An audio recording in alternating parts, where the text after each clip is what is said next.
Ever get lost in a time travel story that folds in on itself like a bad IKEA manual? Let's talk about the one that doesn't. J.K. Rowling's Prisoner of Azkaban pulls off a time loop that's elegant, emotional, and best of all, paradox-free. Today we're breaking down how she does it, and what writers can learn about planting story payoffs in the past. At this point in the story, everything's gone to hell. Sirius is about to get the Dementor's kiss.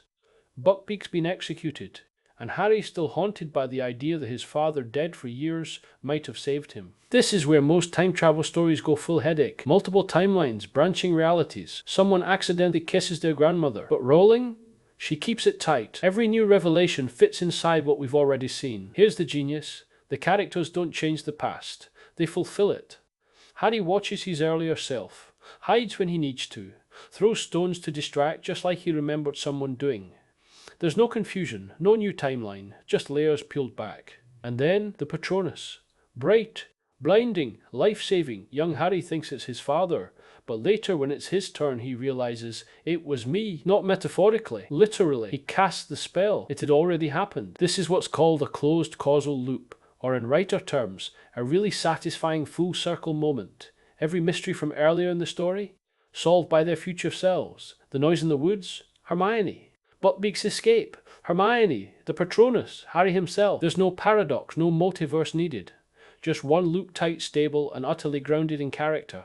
And speaking of character, this works because it's not just a plot twist, it's a turning point. Harry always longed for his parents to protect him, to not be alone. But in that moment, he becomes the protector. He's not rescued, he rescues himself. So how do you use this in your own writing? Let's map it out. At some point in your story, an unexplained event occurs. A rock is thrown, a voice is heard, a door closes. The character experiences an effect without a cause. Then, you create the emotional need. Your character misinterprets this event.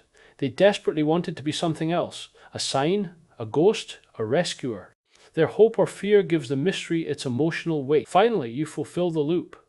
Later, when your character travels back, they realize they were the source all along.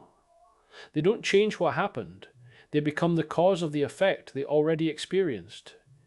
The mechanical mystery is solved, and the emotional need is resolved. Use these 3 rules in your writing. Rule 1. Future actions must explain existing events. Don't introduce new chaos. Solve the mystery you already set up. Rule 2. Anchor time travel in emotional truth. Harry's loop works not just because the timeline checks out, but because it mirrors his internal arc. Rule 3. Use constraints as gifts. Rowling doesn't add new magic or world-breaking rules. She sticks to a few simple mechanics and squeezes maximum drama from them. Your time loop doesn't need to look like a frantic conspiracy board. It needs cause, effect, and meaning. Time travel doesn't have to be a mess of timelines and paradoxes. Done right, it's not just a trick. It's a tool to deepen character, echo themes, and tie your story into one poetic loop. J.K. Rowling showed us how. Now it's your turn. Got a favorite time loop moment? Or a story that tried and failed? Drop it in the comments. Please, like and subscribe.